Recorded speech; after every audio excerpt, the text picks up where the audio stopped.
And we are being recorded, and I wanted to welcome everybody. My name is Andre Marcoux. I'm the Director of the European Roundtable on Climate Change and Sustainable Transition. Welcome to our webinar.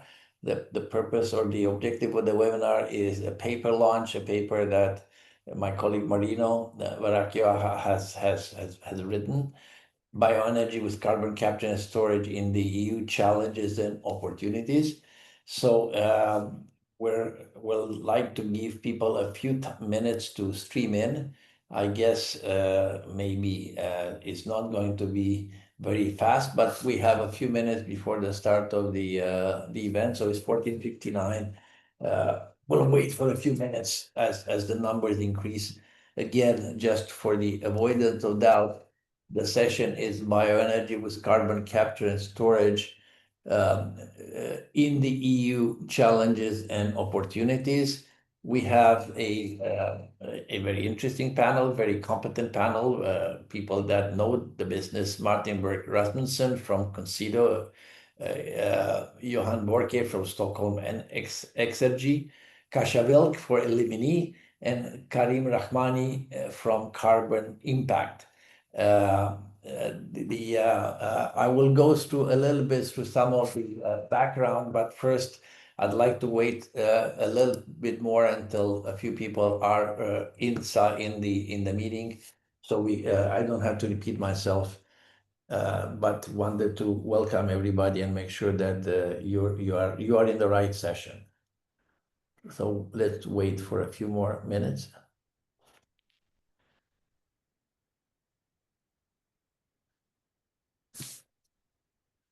Yeah, it is just now. It's now 3 o'clock, so the majority of people will start probably streaming at this time.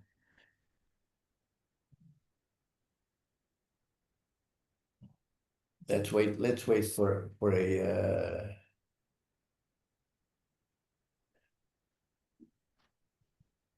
Let's wait for a few minutes.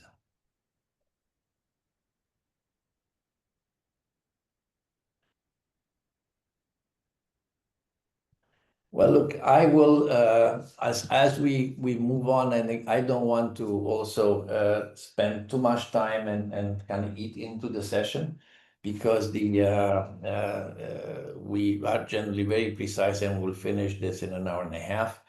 I repeat, now I can make a longer introduction. My name is Andre Marcoux. I'm the Executive Director of the European Roundtable on Climate Change and Sustainable Transition. The session today, the webinar, it's bioenergy with carbon capture and storage in the EU, challenges and opportunities. I want to welcome everybody, but I want to especially welcome our panelists, Martin Berg Rasmussen from Consider, Johan Borke from Stockholm Exergy, Kasia Wilk from Elimini, and Karim Rahmani from Carbon Impact. Now, this report examines bioenergy with carbon capture and storage BECCS in the European context, focusing on its potential role in eliminating climate target and the associated challenges and opportunities for implementation. I want to make clear what the scope of the report is. The scope of the report, the policy landscape analysis within the EU framework, particularly the CRCF, RED, and the potential integration ETS, and the challenges in the deployment in the EU. What the report aims to do is to evaluate the role of BECCS in reaching EU climate targets, especially in the context of what's coming up, which is obviously something that is beginning to be strongly debated. We're waiting for it, the 2040 climate target recommendation, and to identify key barriers to BECCS deployment at scale within the European context. So these are the things that the report aims to do. It will be a presentation by Marino, followed by a reaction from our panelists. And we have also asked the panelists to address a couple of questions, and we try to limit the questions because otherwise it's difficult to focus the conversation. First question, is it possible and or desirable to deploy BECCS at scale in the EU? The second question is, what policy frameworks are needed to advance BECCS deployment in the EU? So do we really want to do it, and what does it take in terms of policy framework if we would like to proceed with BECCS into the EU. I think that at this point, I will ask Marino to, since we are 5 minutes into the meeting, I think I will ask Marino to make the initial presentation, and then I will go down the panelist list and get your input. So Marino, if you want to start, I think this is the moment. Can you hear me and see the screen correctly? We can hear you and we hear you and see the presentation correctly. Okay, thank you very much, everyone, Andrei, the speakers. I will basically summarize the paper's analysis and findings in the presentation. By the way, you can already download the paper from our website. It will appear as a pop-up and in the publications section. Basically, we have these several sections in the paper, and the first one is what we want to cover and the purpose of the paper per se. The second one briefly goes into the technical projections, both globally and EU, concerning the need for carbon dioxide removals. And the third section is basically an introduction to BECCS, because it's surprisingly that many people talk about BECCS, but the technical parts and the way BECCS works is not so clear in the EU landscape. Then we go through the EU regulatory framework that basically regulates BECCS or does not regulate BECCS, so its shortcomings as well. We then go through the challenges. We identify 3 challenges for BECCS deployment. We are then going to cover a case study on one of the biggest global BECCS projects, the BECCS Stockholm, is actually implemented, the technical details and the crediting mechanisms. And among the speakers, there is Johan Borki, who's of course one of the founders of the project. And then we are going through some recommendations. In terms of, again, the scope and the objectives, the idea is to examine the role that BECCS has within the European Union climate policy and the associated challenges and opportunities for its implementation at scale. We are both going to examine the policy landscape and examine the deployment challenges, as well as evaluate the role of BECCS and its contribution to the EU's climate targets and the barriers preventing large-scale implementation. We are going to focus on EU-specific BECCS challenges, not to BECCS challenges that can be met anywhere else in the world, basically. In terms of the need for CDR, there is not much to be said. The paper covers and in detail some technical projections on the role of CDR and the need for CDR in the short term and medium term, both globally, according to the IPCC funding, and in the EU. And 2040 communication is, of course, taken as a benchmark, and its scenarios. Suffices to say that basically the projections for combined DACS and BECCS range from 16 million tons to 155 million tons. So there is a role, and a substantial one, for DACS and BECCS by 2040, essentially. In terms of how BECCS is done and what is BECCS per se, BECCS is essentially a negative emission technology that combines biomass energy production from biomass combustion with CCS to achieve negative emission. The process is essentially fourfold. And there is the biomass cultivation phase, the bioenergy conversion phase, the carbon capture phase, and the CO2 transport and storage phase.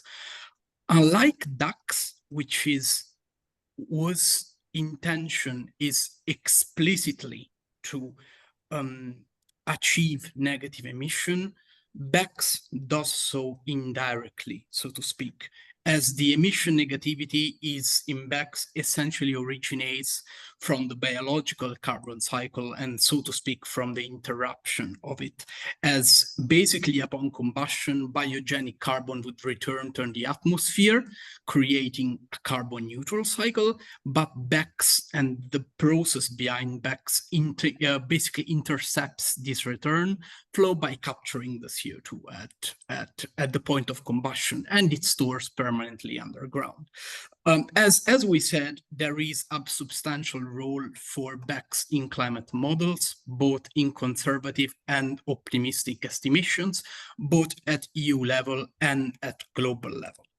In terms of policy landscape, one could say that BECCS is currently regulated by 3 pillars in the EU: the CRCF, the EU ETS directive, and the Renewable Energy Directive, each of which covers a different aspect of the BECCS process and of BECCS as a technology. The CRCF basically established the first voluntary certification scheme for removals, and so classifies BECCS as a permanent carbon removal within the CRCF, providing a series of benefits and incentives for its implementation. The certification criteria are quantification, additionality, long-term storage, and sustainability. I said that EU ETS currently regulates BECCS, but this is not fully correct, as EU ETS, as it is currently set up, does not recognize or include carbon removal as a compliance instrument. So this is really work in progress under for the Commission, which is required to publish comprehensive report by 2026, examining the introduction and the integration, the possibility of integration of CDR, including BECCS, into the EU ETS, basically detailing the reports with technical criteria, storage considerations, and in general crediting consideration and incentives, covering elements like adjustment to the cap or the establishment of separate targets. The other legislative instrument that currently has a big impact on BECCS as such is the Renewable Energy Directive in its iterations, and because this basically covers the biomass aspect of BECCS. It does not cover BECCS per se, but it basically establishes a de facto regulatory framework for the technology by placing strict sustainability requirement for biomass use, and by putting forward a principle that is absolutely determined for its influence on BECCS deployment, the so-called cascading use principles, according to which there is a prioritization of material uses of biomass over energy uses to increase their resource efficiency. This has, of course, significant implication for BECCS, which often makes uses of woody biomass. There is also a restriction on public support. Indeed, member states are prohibited for granting direct financial support for energy production for certain types of biomass, but it is currently unclear, and this point is made in the paper, if these restrictions will extend to BECCS methodology under CRCF, as there is an argument that they may be appropriate. RED treats biogenic CO2 emissions not precisely as carbon neutral, but as zero rated under specific conditions, assuming reabsorption by new biomass growth. And this is essential as it concerns the integration between different policy instruments. The CRCF treats RED requirement as a baseline for its eligibility for certification. As we have said, the EU ETS directive does not recognize or include carbon removal. And another piece of legislation that is relevant for BECCS is the LULUCF regulations that basically establishes the legislative framework for emissions and removal from the leisure sector for 2030, also setting a target. We, in the paper, identify 3 challenges that anyone looking for a BECCS deployment at scale in the EU needs to face. The first one is the lack of integration with EU ETS as it currently set up. The carbon price mismatch and the eligibility of biomass use for energy under RED. The first challenge we already basically dealt with it. We dealt with it in other ERCST publication, like the coverage analysis of the state of ETS that we published last September. Basically, under EU ETS rules, biogenic CO2 emission are considered zero rated. Their emission factor is 0. This means that capturing and storing them does not yield tradable credits or financial reward. And without a mechanism to monetize these negative emissions, BECCS projects lack a crucial revenue stream to cover for the very high capital and operational costs, including upfront cost. Of course, and this is a problem that is common to many negative emission technologies, there is actually the so-called funding gap or the carbon price mismatch, in which basically the EU allowance prices that is a benchmark for determining the profitability of abatement and mitigation technologies. The carbon price is not sufficient to incentivize development, as the current BECCS costs are conservatively estimated at twice the amount of the carbon price. There are potential instruments that may mitigate this funding gap and solve it, at least in the short term. And we examine the carbon contract for differences as an instrument, and we also mention the public purchasing program that Commission is currently considering. The other problem or the other challenge that BECCS deployment face is the very strict criteria for biomass use for energy under the Renewable Energy Directive. Indeed, the prioritization of biomass for material uses and the exclusion of certain feedstock for energy production directly constrains the achievable scales of BECCS deployment within the EU context. We then, in the paper, go through a case study that is a useful example of how BECCS can be implemented in Europe along multiple dimensions. We go through the technical operational details of the BECCS Stockholm project, the crediting mechanism, and how negative emissions credits are issued both as a compliance and as a financing instrument by BECCS Stockholm project, and the way the crediting mechanism works within it. And it's also a useful example of public financing, as the BECCS Stockholm project, which is one of the largest negative emission projects globally, is backed by a loan from the European Investment Bank and by funds from the EU Innovation Fund, alongside, as we said, private purchases of negative emission certificates. In terms of recommendations, we make the case for the integration of BECCS in the EU ETS, the formal recognition of BECCS as a compliance instrument, by amending, of course, the directive, and by setting up, of course, robust AMRV protocols that provide alignment with the CRCF quality criteria, require independent and third-party verification of removal claims, and quantify net negative emissions across the full life cycle of biomass.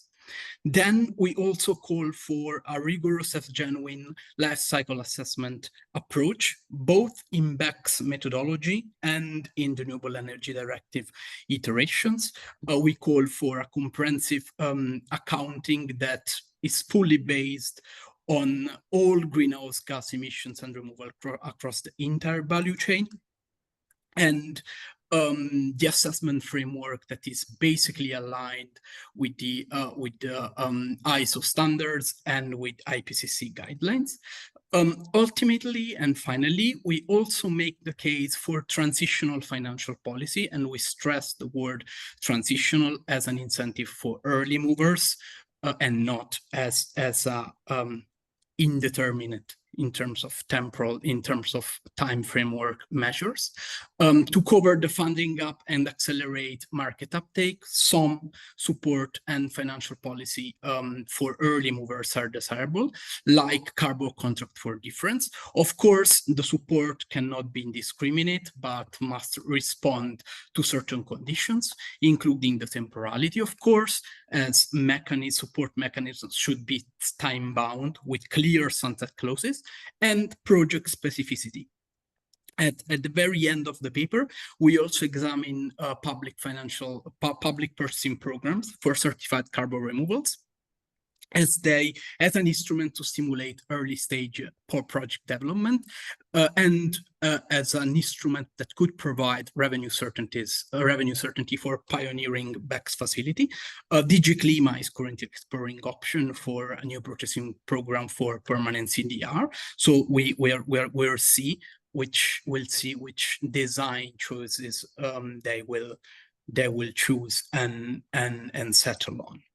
And these are the two questions for discussion that we decided to share with you and to kick off the debate. The first one is, as Andrei said, one on the desirability of BECCS deployment. And the second one is what policy framework and in general, what are the policy conditions that are needed and that are favorable to BECCS deployment in the EU. Thank you very much. You are muted, Andrei. Well, I was saying something very important, but obviously I was muted. It's okay. Look, thank you very much, Marino. And let's go now to our panelists. You've seen the presentation, the paper, obviously your views on this, and then the two questions that we had, Marino's mentioned them. I will not repeat them. So we will go in the order that we have in here with Martin, Johan, Kasia, and Karim. So Martin, you know, go ahead. Yeah, perfect. And thank you a lot for the paper and the introduction. And I'm looking forward to giving the input from my side. I'm Martin from the climate think tank Concito, which are a European climate think tank based here in Copenhagen. And I also had the pleasure of participating in this stakeholder consultation to the paper. So, and our position hasn't changed since then. So excuse me for also repeating perhaps some of the points from there for the participating at that, but I assume having a different discussion will be in center this time with further speaker participants. So first of all, just to comment, like overall, when we talk about BioCCS from our perspective, we think two important trends are really important to have in mind. And the first trend across the EU is that there's a quite critical decline in the European carbon sinks due to several factors, which is important to say, such as aging forest, higher harvesting rate, and climate change. But it is an important factor to have in mind when we start talking about adding further biomass use. And at the same time, because we see this increasing and competing demand for the biomass use in the EU, we really need to be careful on considering some of those different use cases. So just two important trends, important to have in mind from our perspective when we start talking about further or giving incentives for BioCCS. And let me start by saying we are not directly against BioCCS. We think it will be needed to a limited extent to contribute to EU climate targets. For example, for biogenic emissions from waste incineration and biogas upraising and some cement. But from our point of view, it's really important that when we start creating those incentives and start scaling, we need to have a policy framework which take in some of the risks which could be entailed by BioCCS for the climate, for example, possible negative impacts on the land carbon sinks. And one thing which we think is not accurately reflected in the policy framework today is the full carbon negativity potential of a BioCCS project, because many of the incentives for BioCCS across Europe today and biomass in general are largely decoupled from the possible climate impacts of the different uses of different biomass feedstocks. So depending on you use saw logs, roundwood, stumps, straw, and so on, there could be a possible impacts in the land sector because of this temporal shift of the carbon plume from, for example, the forest to the atmosphere when the biomass is burned. So, and the paper actually mentioned this under this quantification of the negative emissions, accounting of this full life cycle of the biomass. So I think that's really good and useful that the paper talks about this. Because in our view, we need this prioritization and stronger regulation of the rising and competing use of biomass in parallel with us starting incentivizing BioCCS to avoid we have a lock-in of biomass use when some of the sectors perhaps can use other means. So, for example, in the electricity sector, solar and wind are coming in with great speed and potential now, and heat pumps also for some heat production. So we think it's important there where there is other viable means that we don't use the biomass in those sectors to the greatest extent possible, or incentivizes the accurate use of biomass in those sectors, and ensure this climate impact of the different biomass uses is accurately taken into account. So that was just the sum up, and then what is the consequences for the policy framework? And we had a big report with Clean Air Task Force from last December, actually analyzing this possible integration into the EU ETS. And we ended up concluding that if we go to this direction, having a quite careful and gradual integration of the permanent carbon removals into the system. And when we do it, we need to introduce certain types of safeguards, both safeguards within the ETS, such as a maintained emissions cap, but we also need to manage this specific risks of unsustainable biomass use. And we recommend in the paper to look into supply controls. And those safeguards would need to be introduced both if we go for a direct integration into the ETS, or also having a possible integration through an intermediary institution, which is a big idea being discussed right now.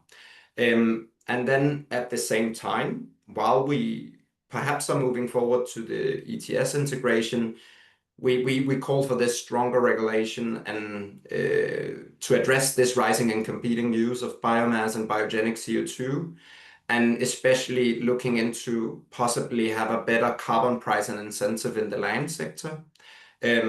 So put in place a pricing mechanism to reward sinks and also price emissions in the land sector.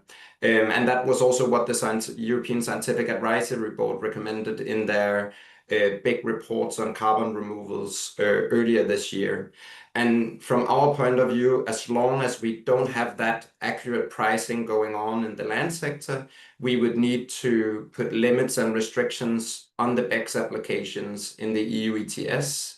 And also, interesting ideas on how to deal with this possibly as a second best option through MRV until we have a better pricing system in place in the land sector.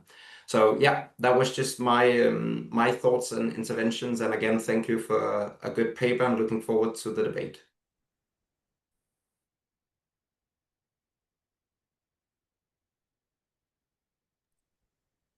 You are muted, Andre, sorry. Yeah, then I follow with Johan, you next. Sorry about that. Thank you. Good afternoon, everybody. Nice to meet you. Thank you, Andre and Marino, for a good report, a very good introduction to the question to get the grasp of the whole question. There's so many difficult reports out there, so you get a little bit lost. This summarizes all the different aspects in a very nice way.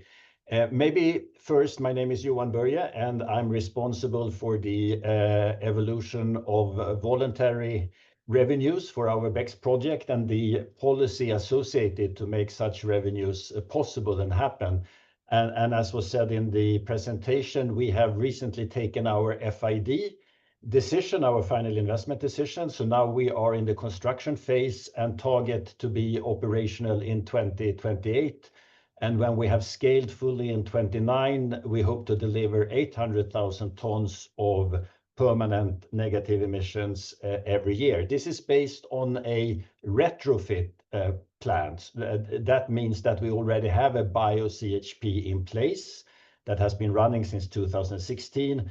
And we now add the carbon capture and storage element to that to understand. So the only thing I'd like to complement the report is that, of course, we have significant government aid as part of the funding of the project. So we have a kind of three-pillar stacked approach for funding with the innovation fund, the government aid, and revenues from the voluntary carbon market. And it has been communicated from our side, and we demonstrate that to all our customers, that the voluntary market represents more than 50% of the required revenues to make the projects. So it is clearly very additional, and without the voluntary funds, without the government aid funds, and without the innovation funds, we wouldn't have made the project. So these projects are really difficult to get off the ground, and our capex investment is 1.2 billion euros. So it takes some courage to make that investment in view of a regulatory environment which is not exactly clear. Now, is it possible? Is it desirable? BECCS can mean many things. I think that's important to say. So for me, it means based on the BioCHP, which is our project, and based on the biogenic part of waste incineration. We run, in addition to the plant that I just talked about, the 800,000 tons, we have another BioCHP in our system, and we have 2 waste incineration plants. So we are really responsible for the heating and waste incineration of Stockholm. And in doing these 2 jobs, we also produce electricity to the regional grid or national grid, if you like. Okay, yes, it is possible, and yes, it is desirable, and I would say yes, it's also necessary. There is no chance that the EU can come anywhere near close the climate targets of 2050 if we don't do BECCS. And we have to do it, of course, in a smart way and in a sustainable way. But if we don't do it, I think we cannot simply get to the levels of negative emissions that are required to solve all the challenges that we are facing.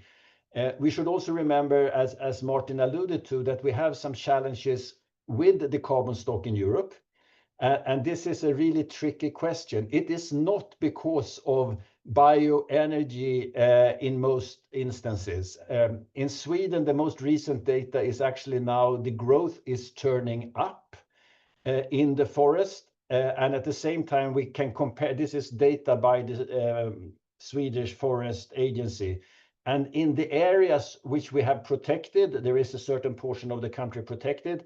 Actually, we don't have any growth, and we have a much higher emission from these forests. So again and again, what we are proving with the data from real forest management is that we can actually have a larger carbon sink if we do this cleverly.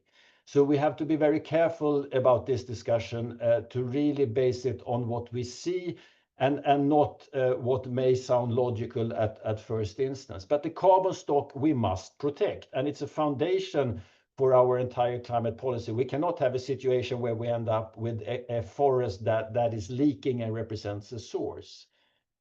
So that's critical in our methodology that we developed together with Drax and Acacia. Also in the RED directive, and I think here the report is really good, it talks about the regulatory inconsistencies emerging, and we have to be clever now not to confuse everybody completely, but there are a set of lands defined in red: primary forest, old growth forest, forest with high biodiversity values. We should not source our bioenergy from that. That is agreed. Now, there is a little bit of a funny situation in the European Union. We cannot source that as bioenergy companies, but we are not the primary drivers of harvesting in the forest of Europe. It's the timber industry and it's the pulp and paper industry. And the European legislative framework has been phrased such that these rules actually do not concern them. They only concern bioenergy.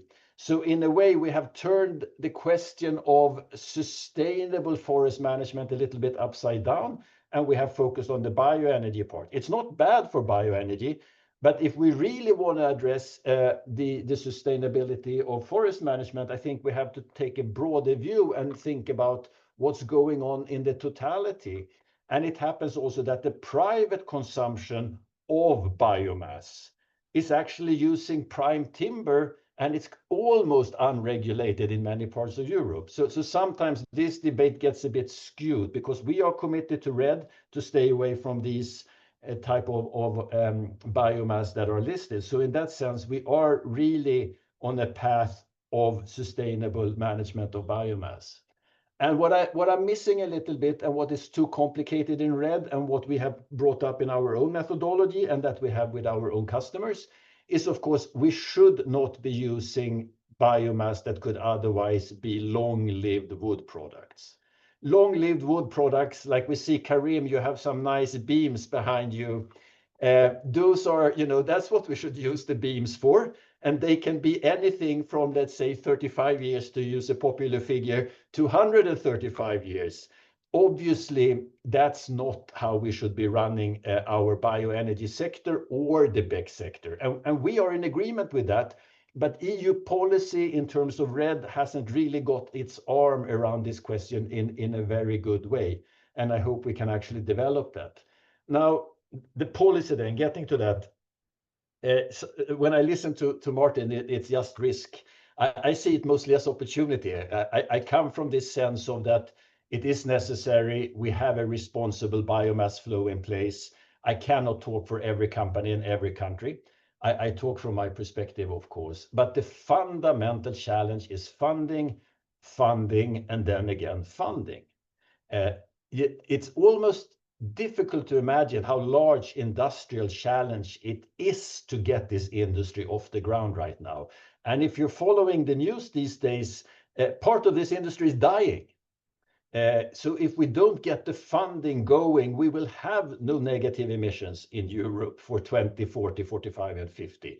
So I think the risk is really that we don't get enough, not that we get too much and end up in deep problems. I would agree that, yes, we should talk about the cascading, but I think we must be realistic about how far political regulation can go in allocating resources in a market economy. It's not realistic to believe that we can sit centrally and fine-tune the market of every day, taking into account that sawmills are going bankrupt, that there is a certain need for energy in another part of Europe, that the pulp and paper industry either gets more packages to build or less packages to build. What we should try to avoid is, of course, cross-subsidizing. Bioenergy should stand on its own feet, and we should not find another source of subsidizing bioenergy by selling credits. That we are not looking for, and we should not look for. Now, the really complications in policy is that we have struggled with claiming during this phase of the voluntary carbon market that we are in now. This is kind of destructive because it creates a lot of uncertainties and holds back purchases. So we need to settle the claiming debate and have an agreement on the nomenclature and the way we do this, such that corporations can feel comfortable, taking into account the need of stacking the funding, because otherwise the credits are initially too costly, even including state subsidies sometimes. Now, we should move to compliance as soon as possible, and ETS is surely an option. I personally think we should have an open mind. There can be other strands. ETS is maybe the simplest strand, but it's not necessarily the best. But we should not close the door to others. So, I'm in favor of pursuing the ETS, but not closing the door. And in doing that, and in discussing the linkage to other ETS system, there is a question which is lurking under the surface, and that's what we call the like-for-like question. How do we actually go about counterbalancing fossil emission? If we end up not respecting this question, we will undermine this industry, and we will end up with a situation where we cannot reach net zero in a way compatible with IPCC scientific view on how we must be addressing the residuals. So I think I stopped there. A lot of good points in the report, and I've tried to complement them with my perspective. Let's go to the debate as quickly as we can. Kasia and then Karim. Yes, good afternoon, everyone. Marina, Andre, thank you very much for inviting me to join you today. I'm really glad to be here for the launch of this report. I really think it brings some of the timely and relevant questions that really should be explored in more detail. For those who don't know me, I'm Kasia Wilk. I'm Head of Public Affairs and Policy International at the Drax Group, but also supporting our new subsidiary Elimini. So very briefly, Drax is a renewable energy company. In the UK, we operate the country's largest power station, producing around 10% of UK's renewable electricity. And as a company, we have a strong experience of BECCS. So we began piloting BECCS in 2018 and conducted a second pilot to enhance our understanding of negative emissions, and are currently on track to launch BECCS in the UK from the early 2030s, capturing around 8 million tons of CO2. And as I've mentioned, in September last year, we've launched our subsidiary Elimini, exploring projects in the US, but also in the EU. On your first question on the sort of role of BECCS, and I think as has been noted in the report, CDRs and BECCS will be needed if the EU is serious about reaching net zero. And I think that's not just a policy view, it's a consensus from climate scientists, the IPCC, the European Scientific Advisory Body, etc. So to me, this question is no longer if we need BECCS, but the question, and the urgent one, is how we scale it responsibly, effectively, and at the right pace. And that's really the discussion we need to have. I think it's also important to emphasize what sets BECCS apart from maybe other carbon removals technology. And I'm talking here about its ability to deliver permanent removals, but also producing renewable energy, heat, and so on. BECCS can be deployed across multiple sectors, from power, heat, industry, waste, and also can be retrofitted onto existing facilities. So that really makes it a valuable part of broader decarbonization strategy. It's also worth mentioning that it's a technology that can help transition of fossil-dependent regions by leveraging conversion of existing infrastructure, and bioenergy, compared to other sort of sources of energy, can offer this baseload or flexible power generation, supporting the grid stability while phasing out sort of fossil fuels. So it's also important to keep that in mind when looking at CDRs at wide. Regarding barriers to BECCS deployment, I think the previous speakers and Johan has covered some of them, so I might be repeating some of that. But I think the report has really articulated the most important one, which at this stage is still the lack of a clear business case for BECCS. Current policies, the design of the current ETS, the funding, the divergent approaches across some of the member states, some of the inconsistencies in legislation all contribute to some uncertainty and therefore create a risk for investors. So a lot needs to be done and quickly. That said, the policy debate is moving in the right direction. I think I've never seen such a momentum and focus on creating a stable incentives environment, funding, harmonized framework for BECCS at scale. So that's really positive. The Commission is developing a methodology for BECCS under the certification framework. They are currently consulting on integrating removals into the ETS.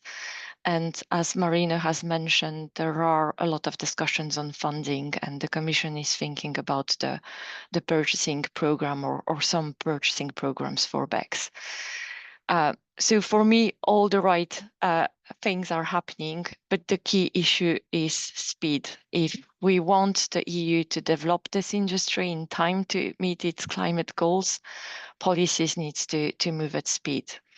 And there are a lot of opportunities. I think someone has mentioned the revision of the EU climate law, which is expected very soon. That could be one opportunity to provide the right political signals for the industry. If there was some proposals for separate targets for permanent removals. The timely adoption of the certification framework.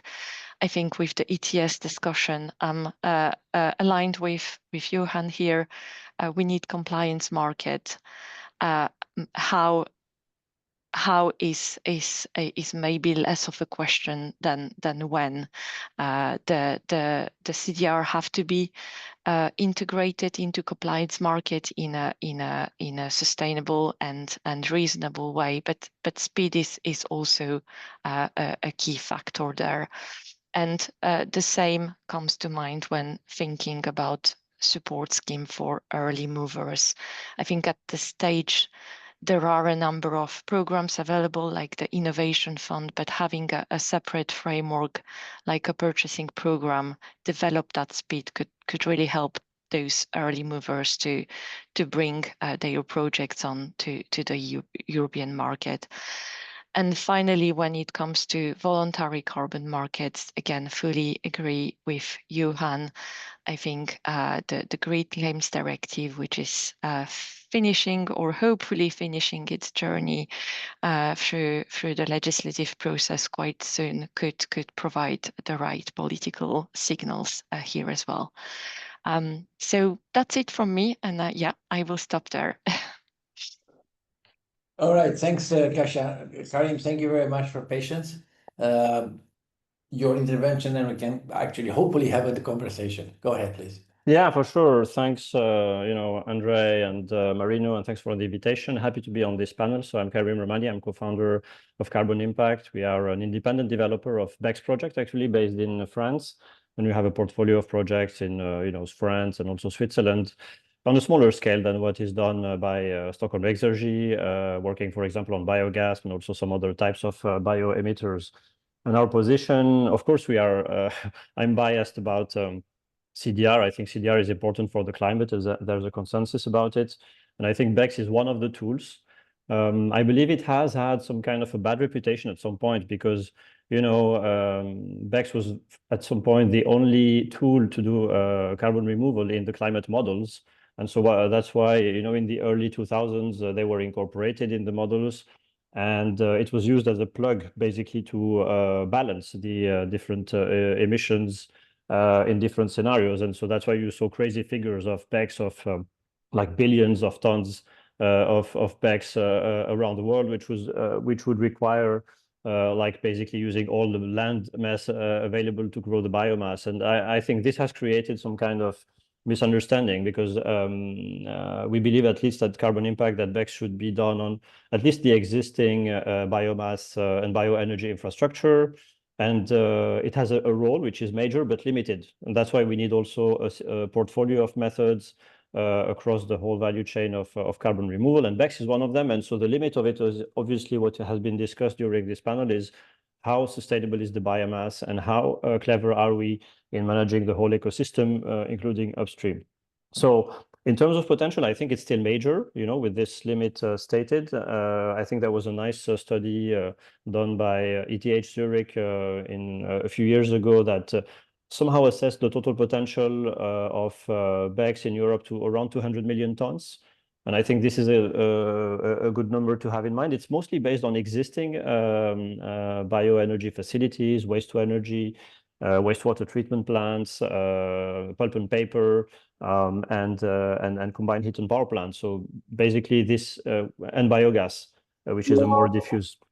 So I think this was, this gives a ballpark, so it's significant and it's not going to do the whole job. We need other methods. Just to give maybe a national perspective, in France, there was a study commissioned by the Club CO2 that showed that, you know, today we have already 20 billion tons of bio CO2, and this number will go to 2 to 3x in the next 20 to 30 years. So it shows that, you know, this 200 million number is probably something which is both significant and also realistic and sustainable. In terms of the challenges, yeah, of course, demand, I think, is the key one, because for the time being, nobody has, it's difficult to get paid to do this work, which is essentially remediation work. So it needs to be at some point regulated.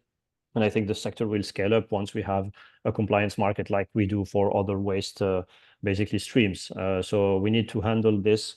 And this is coming, and actually it's true we are in the right continent, because now Europe is kind of leading the way with thinking about integration of carbon removal and BECCS into the compliance markets like the ETS, which is the largest carbon market in the world. So I think it's a good signal, and hopefully other geographies follow suit. So for sure, this is the main signal, but then it's important also between now and let's say 2030, when we have the new ETS in place, that there's signals, you know, so what the EU is doing, and it's mentioned in the report in terms of incentivizing public-private demand is very key, because it will also help mobilize some private capital, private money, the voluntary carbon market. And this is a key point to reinforce this message and to allow experimentation in the next 5 to 10 years. So that's one thing which is important. I think in the other challenges, maybe that was a bit less highlighted in the report, but it's still there. Technology, I think most of it is mature, but probably there are some improvements that can come in terms of typically capturing the CO2. So there's a number of mature technologies, but other ones with lower TRLs are coming, which could maybe reduce the energy penalty. I know at Stockholm Exergy you have done a great job of, you know, minimizing this by reusing the heat, but it's not always possible.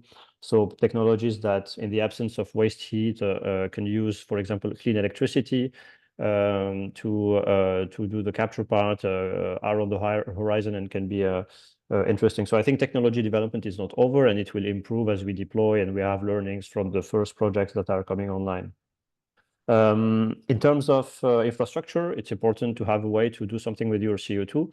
So obviously, we'll need transport of CO2. At some point, we'll probably need pipelines also to handle the residual emissions from hard to abate sectors. And so obviously, we'll need sequestration. So I think in Europe also we have good incentives. The Net Zero Industry Act will mandate, or is mandating right now, the oil and gas producers to create and develop already a big capacity. But we see this, it's still a limit, because today the infrastructure in Europe is mostly in the north part, in the North Sea, in Nordics. And so there's probably something to do on developing the infrastructure in other parts of Europe, and especially doing it onshore, in spite of potential other issues like the acceptance of the public to that type of infrastructure. And finally, I think in terms of the infra and the regulation in general, there's probably, on top of the directives that are existing, and the report highlights most of them, but typically, once we have CO2 networks, we will need to have the classical discussions that you have in gas networks about how do you handle the CO2? Do you have a mass balance system to handle the mix between fossil and bio? How do you certify bio CO2 in a way? It was a question that was there's no really certification of bio-CO2 at this point, either, I have to say, for BECCS, but also for other important uses of bio-CO2, like, for example, electrosafs, eSAFs. That could be another outlet for this kind of precious molecule that we have. And I think that over time we should avoid emitting to the atmosphere, whether we sequester it long term or we use it in some form of other decarbonization avenue, I think is the future for the bioenergy in Europe. So I think in general, these are my comments, and thanks again for the invitation. Okay, well, thank you very much. I'm quite anxious to hear also from some of the other people on the conference, on virtually in this webinar, on the desirability of deploying BECCS at scale and the policy framework needed to advance BECCS. I would also, I think I'm happy to have heard Concedo having expressing a number of cautions in the deployment, and that's the way this discussion should be. I mean, if we all agree, then we go home very quickly. But that's the way we have conversation. That's why we have policy debates, as long as everybody's honest and listens. But I'm looking also for others on the screen to raise their little electronic arms. I know that some of them are cooking and some of them are maybe looking at other things, but I'm really hoping that there are still people out there that would like to join us and intervene. I'm trying to incentivize, or I'm trying to get some people to raise their hands, but I see that this is the danger of virtual meetings, that you have a very quiet, especially you have a larger meeting when you have a few people that you can call them on. When you have a bigger meeting, it's a little bit more delicate to start naming names. Martin, meanwhile, back at the ranch, if I am to come back to you, you express concerns about the impact on land use and so on, and you'd want to limit that through limitations in the use of BECCS. Now, that if I understood you correctly, maybe I misunderstood, and I don't want to put words in your mouth. But don't we have limitation already in a number of pieces of legislation, that other pieces of legislation, including RED, as to how land is used for these purposes? And so why would you add another limitation? But maybe I missed something, and maybe Marino is probably saying, why is he saying this? But I hope not. Yeah, thank you, Andre. Yeah, I think so. From my perspective and from Concedo's perspective, it's actually not that we want to go in and really carefully control every end use, Johan. I think actually we are saying the problem is that there is a market failure here where the biomass use is not accurately priced. And so we are not talking about restrictions, but as long as there is this market failure where, especially like from wood and the forest, that is not accurately priced out there, the climate impact, then we are hesitant on just having a full scale up of bio-CCS. So what we argue is that we will need to find some kind of mechanism in the LULUCF sector to actually price the possible climate impacts of biomass use of different feedstocks. And just to, I'm not commenting specifically on the Stockholm Exergy project and the biomass feedstocks you use. And some biomass feedstocks are definitely worse than others from a climate perspective. But this is more kind of a perspective where we have an accurate pricing, taking into account the climate effects of the different use cases of the biomass feedstock. So yeah, perhaps that clarification helps a bit. And as long as we don't have that accurate price, then we say, okay, then we cannot just fully integrate into the ETS because it's not taking place. So I hope that gave some clarification. Fair enough. Marino and then Johan. Yeah, I wanted to quickly react to Karim's observation on the slight current inefficiency of capture technologies. That is a fact. It's absolutely correct. Capture technologies are still not perfectly efficient, and the capture rate right now is around 90%. The reason why we decided not to tackle it in the paper is because we focused on EU-specific challenges, while capture technologies are for sure not EU-specific, are BECCS intrinsic and intrinsic to the whole CCS derived value chain and derived products. So it's not something that you directly associate with BECCS as such. And we also entered in the paper is the capture technologies that the BECCS Stockholm project uses. The capsule capture technologies are mentioned because it's extremely interesting to observe how the energy captured goes into the district heating system in Stockholm. Interesting that Martin has spoken also about pricing the wood, the forest. Johan, you're like me. You're muted. Sorry for that. On the capture technology, I don't know whether 90% is good or bad. We are capturing 140 tons per hour. That's a 90% capture rate. We could push it up to 100%, but then we consume crazy much electricity. So you will always end up with engineering, I think, in some optimum, and maybe technology can push you a little bit further over the years. But you know, we're not 90% is not too bad, and depending on the future price of electricity, we could of course maybe accomplish more with current technology. I am really curious about this question of biomass not accurately priced, and I'm happy to discuss it, but I have so far not seen any proposal. Let me just share a perspective on this one. In the forests of Sweden today, roughly 12 to 15% of branches and tops are taken out for bioenergy.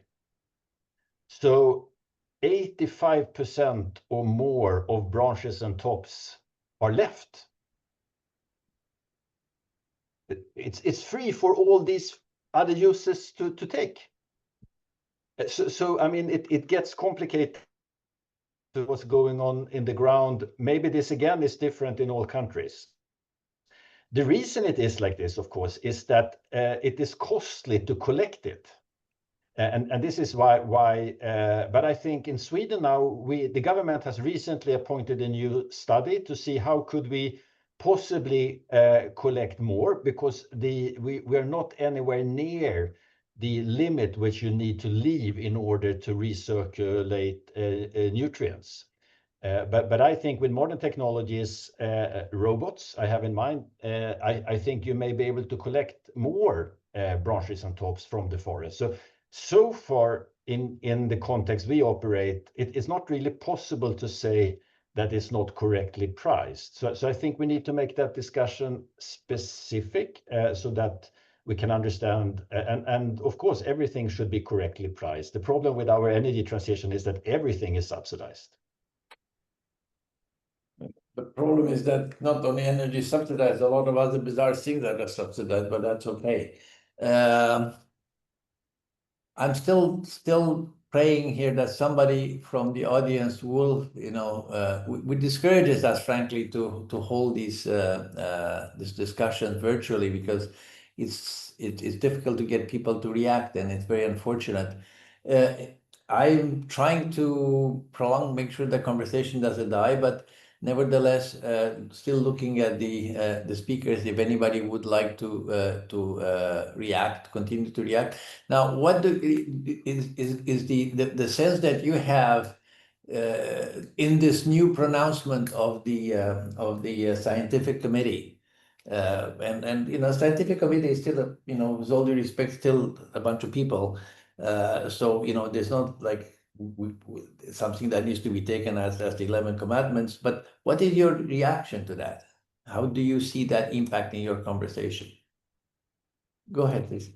Yeah, no, I think it was adding some form of credibility. I mean, if needed again on the need for carbon removal. What I observe, at least where I live in France, is that there's still some form of, let's say, I wouldn't say mistrust, but not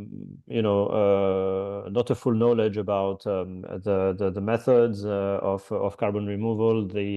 We tend also, maybe, but it's also a cultural thing, to kind of oppose nature with technology, whereas the two should be seen as a whole system. And that there's still this bias that let's nature do its own job and things will be perfect. And I think it's not as simple, because we have already a significant impact, and now we need to take responsibility for it. And you had the example of the forest, that you think intuitively, if you let it live on its own, actually will sequester less carbon than if you manage it in a clever way. I think it's addressing lots of maybe cultural views on nature's role and technology or human role in the systems. So I think it's good that science and scientific committees, such as the one in Europe and elsewhere, is at least thinking about these questions and putting some form of scientific knowledge into this, so that there's a more let's say, enlightened view of these topics and more understanding of the role of every type of method. What is in BECCS? So you got two pieces, basically. You got the land piece and the technology piece. You have the land piece and the technology. Where's the weakness? I mean, if you were to say, well, listen, there's a weakness in this. You talk about nature and technology to a large degree. So where is the? I'm not suggesting that there's a weakness, but where is the perceived weakness, if you want? I think it's so it's hybrid. It's true that in BECCS the work is done by nature and by plants with photosynthesis, but I think the weakness maybe is more somehow about bioenergy itself. Should we use and should we harvest forests and take and not leave forests alone?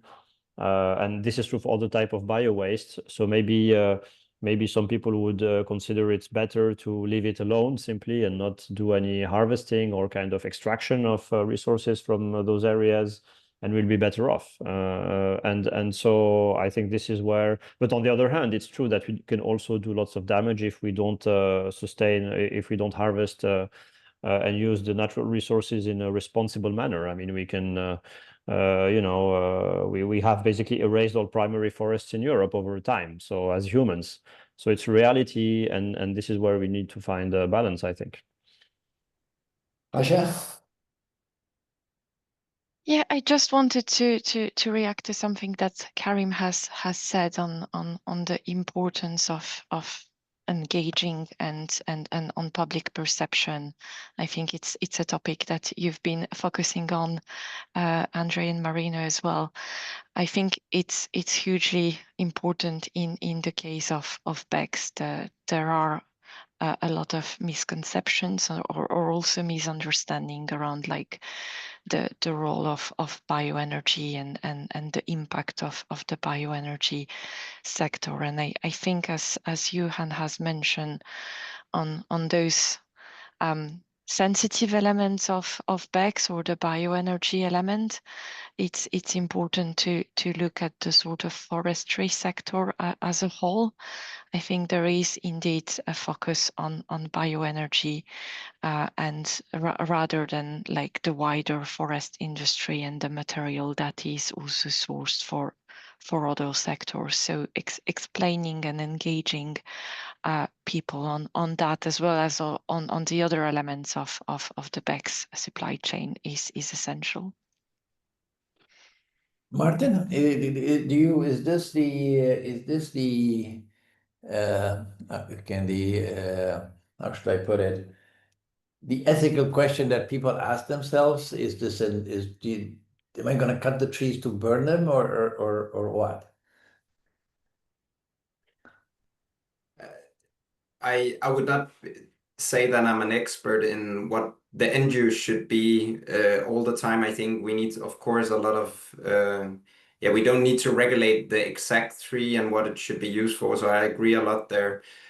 But on the point on the European Scientific Advisory Board, I think what I repeated now is actually also most of the findings they had was the same from February. So it was just to also reflect the opinion they got, and many of the same recommendations I just mentioned is also recommendations they have in their report. So just wanted to say we're not alone, and I wanted to acknowledge the fact that it's not an easy task pricing biomass feedstocks accurately. So I'm not saying that's an easy task. What is quite interesting is that actually we are already seeing a pricing taking place in the EU emissions trading system today, and that's of the biomass which doesn't comply with the Renewable Energy Directive. So we actually have already started pricing some parts of the biomass, and that's just really much regulated on then the requirements we put in the Renewable Energy Directive. But it's just to say it's of course more different if we want to do it on the feedstock level. But we think it is possible. But yeah, that I just really wanted to clarify that point, to also acknowledge the point on the complexity Johan raised. But Johan is back. I'm back. No, you said what's the problem? I think the you know, if we take apart all the politics and what's the real challenge, except the demand and the funding, is actually what Karim alluded to, the transport network. There is so many opportunities in biogenic sources around the continent, but how can we economically bring them together? I mean, that's the real challenge, because the storage is, of course, huge reserves or sinks where you bring a lot of sources. But all these small sources, how could we build a clever and smart transport infrastructure? And that would be the key to the cost of Europe achieving its climate targets. If we can do that in a smart fashion, the cost of achieving our targets will be significantly lower. And that brings me to another idea, which is a little bit lost. This is also an opportunity for a new industry. You know, Europe has some leading initiatives now. We can create jobs and growth and new investments and take the lead when on the other side of the pond currently they are dismantling all of this. So this, for us, we should also view it as part of an industrial policy and actually drive meaningful, high-paying jobs in a new sector. Yeah, Karim? Yeah, I'd just like to again reinforce the 2 points. So for the transport network, there's also one geeky point, maybe a bit technical, but it's just that you know, in every gas network, you need to ensure what's the specification of the gas that gets in, you know, in order not to mess up the network. And believe it or not, for now, there's no real standard, at least in Europe or even internationally, for what's the quality of CO2. So, you know, this is where you get into, you have diverse sources of bio CO2, but also fossil CO2 that you in hard to abate sectors, and they come with some impurities, and these impurities can damage the pipes or the storage. And so that's a major point, which is not specific to Europe again, but that will need to be sorted out at some point to ensure optimal cost. Because if you know, ask for a super pure CO2 with you know, 99.9999 etc. % of purity with zero tolerance to anything, then the cost will be borne by the whole system. Whereas if you have some clever risk management where you have an understanding what goes in and what are the real risks as opposed to perceived ones, it will have an optimal system. And this is, I think, an area for both R&D research, but also deployment and findings as we deploy this infrastructure, which is still new, at least in Europe. And the second point also I wanted to reinforce from Johan, it's true that you know, BECCS and carbon removal in general is somehow an imperative from the climate point of view, but it's also a way for our continent to lead and to create new industries and to create basically investments, jobs, prosperity. And maybe it's one of the key areas of the economy of the future, which sends a positive message, you know, not only we're not doing it only because we're afraid of the consequences, but also because it's part of a desirable future where we take ownership for the damage done to the climate. and carbon removal and BECCS is part of it, and it should be done responsibly. And this narrative is probably a more, let's say, desirable, enticing than fear mongering or other types of arguments. Okay. I have tried hard, unsuccessfully. Guys, don't come to me with virtual meetings anymore, because they ain't gonna be virtual. There's one person that is restoring my faith in humanity. Justin Tate. I don't know Justin, but I'm looking forward to listening to Justin. See, just when you give up, that's why you never give up. Justin, are you there? Hi. Yes, thank you. I'm going to ask because I think you've tried so hard to get somebody else to ask a question. I have tried real hard. Tell us who you are, so at least I'll send you a bottle of wine. Who are you? So my name's Justin Tate. I'm a Director for Sustainability, Policy and Regulation within Viva, and we're a pellet producer based in the Southeast US. So a great conversation this morning, really interesting to hear about the report and the debate. I think, we've obviously seen progress in Europe with the project in Stockholm. We're seeing progress in Denmark with the Ørsted project for BECCS. But Kasia, maybe I probably know the answers, but I think it's good to ask this question for the wider audience. Where do you think we are with progress in the UK towards actual realizing BECCS as a large scale project? There you go, Kasia. Yeah, I mean, we are making very good progress in the UK as well.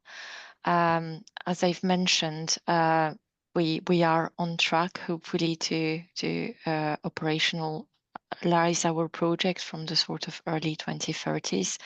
There are quite a few things that are happening in parallel in the UK. So when it comes to our power station, we've received a development consent order last year, which is some form of authorization to proceed with BECCS. The UK government, as the EU, is considering integrating GGRs into the UK ETS. So it's a different, slightly use of acronyms in the UK. There are also consideration around a subsidy funding scheme, so what the UK government calls the Power BECCS model, which potentially could be a sort of double CFD on the price of energy and also on the price of carbon. So things are really progressing in the right direction, and it's also encouraging to see those discussions quite recently around the potential linking of ETSs between the sort of the UK and the EU, and how this will sort of also impact the development of this industry in the longer term. Anyone else wants to pick up on the question from Justin, or no? Okay, well, Justin, it's a courageous gesture, which is very appreciated by a very lonely chair. So thank you very much. Anything else from your side, Justin, since you took the... Well, yeah, I mean, I'm on a roll now. So one other question when I think about the conversation today, and when I think about feedstock sourcing and classifications, whether it's in the red or in the UK, land and GHG criteria. I mean, it was interesting hearing from some of the panelists earlier, but is there a risk that we're seeing kind of like different definitions across different pieces of regulation? And what risk does that pose to the development of these carbon capture projects? I mean, Johan, you talked about around the Swedish experience and percentages left on the, picked up and things. So I think, is that a risk as we see these different use cases sort of, in a way, silo the use of biomass feedstock? So I'm thinking about other uses we hear about, SAF, for example, and the rules and regulations and schemes to promote that. Are they going to be too different from what we need for BECCS versus what we need for some continued heat and power use. It starts to look like a confusing landscape from a biomass producer point of view. You wanted Let me to address that. No, I think this is a very important, and you know, we need to be careful when we approach this question, because with the CRCF, which we welcome a lot and we think is an important step in harmonizing the perspective of how these credits should be net quantified and what sustainability rules we should be applying. There has been so much discussions taking the policy in a direction where you would actually discourage BECCS. And then I think we have ended up in the wrong quarters. So I agree with Martin that we need to work on the sustainability, but we must end up in a way where it's always better to do bioenergy with carbon capture than to do bioenergy without carbon capture. Because we were actually heading towards a situation where we actually in the latest draft, we are still penalized for doing BECCS in terms of more comprehensive administrative procedures. And then you wonder, why on earth should we do a capex investment of 1.2 billion euros in a very uncertain landscape and have less advantageous rules than we just had as a bioenergy producer?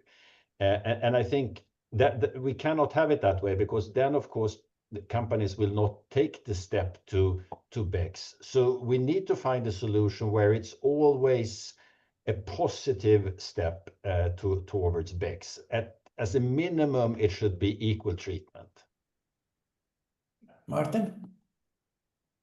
Yeah, I think I'm perhaps the one having the other view on some of the elements, and I think one of the reasons why we see this debate coming up every time also under the CICF is because many don't believe the RED have solved all those puzzles, right? So I think also having actually the pleasure of being a government official earlier for the Danish government, I was also part of negotiating the RED, and that's also a pretty bloody battle, right? And you will have different opinions on how to do it. So I think the reason why you see the discussion coming up all the time is because some actors don't think the RED is good enough and don't perhaps believe the RED will be it in a foreseeable future. So it was just kind of why it keeps coming up and why there is then this differentiation when we then talk about it under the CICF.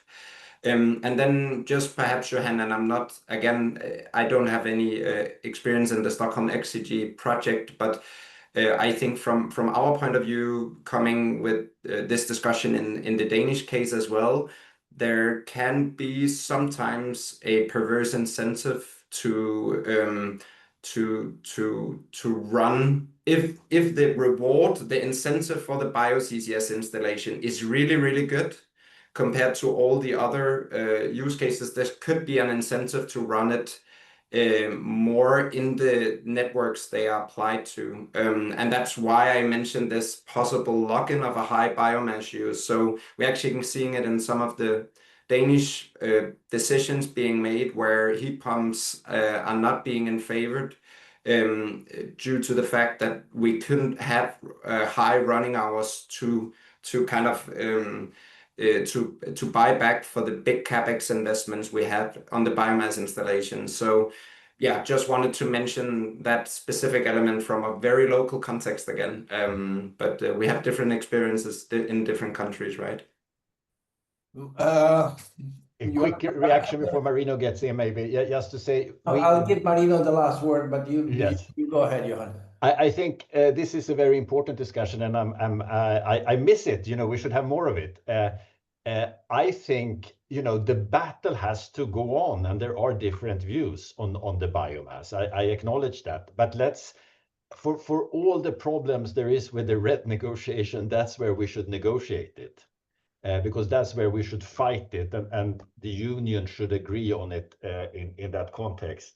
That's my view, because otherwise the incentives get distorted for those who want to do actually. We want to do this to contribute to the climate, and what we get is tougher rules, and that's what, of course, we're objecting to.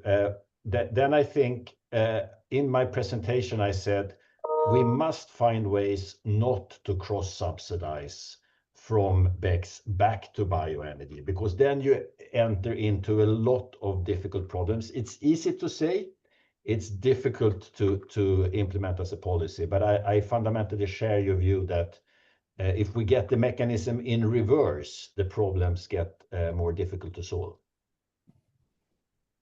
Marino, sorry, I shortchanged you. Yeah, no problem, Andre. I just wanted to react to something that Johan said previously. You told in your presentation that basically the integration of BECCS into the EU ETS is a possibility, but not necessarily the optimal choice for setting up a compliance mechanism for negative emissions. Do you have in mind a separate trading mechanism or something like that as an optimal solution instead of the classic case for the integration into the EU ETS? If I may, Andre, I will take another minute. So what I really have in mind is that if we think about our climate challenge, we will have residuals throughout our economy. We will have residuals in the sectors that may not be covered by ETS1, may not even be covered by ETS2. We will have residuals in the agriculture sector. We will have imports of products from other parts of the world. We will be putting fossil carbon atoms on the market. We need this instrument of counterbalancing for so many different purposes in our climate policy. So only tying it to the ETS1 actually doesn't fully address the full scope of issues we have with fossil carbon atoms being put continuously on our market. So what I'm trying to say is that if we do it, yeah, it's a partial solution, but it's far from actually solving our problem.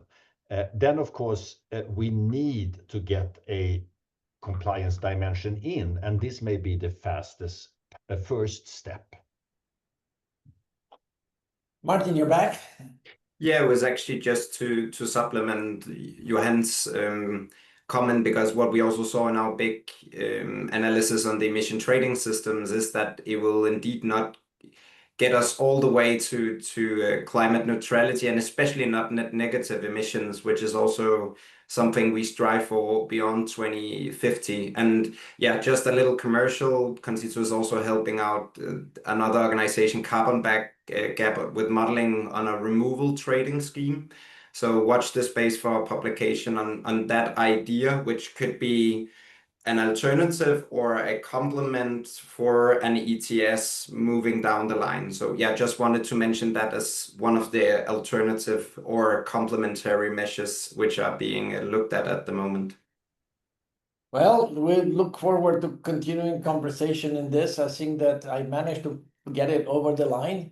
Painful, but I have to recognize not only the contribution of those that were invited, but Justin, who courageously came to my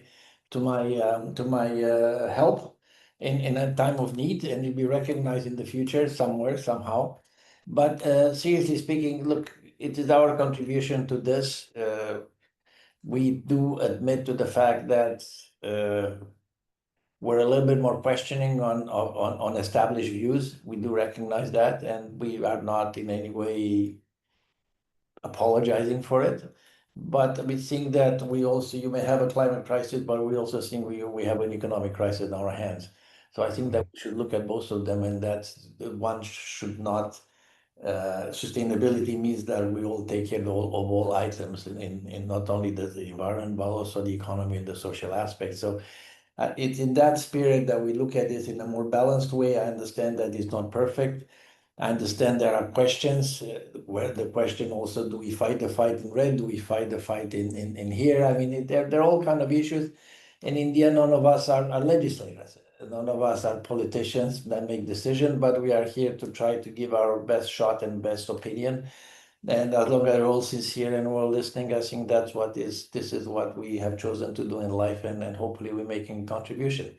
So again, Kasia and Karim and Justin and Johan and Martin, and above all Marino, who has worked very hard on this, and seems to kind of become part of your community of dealing with removals and CCS and this whole world.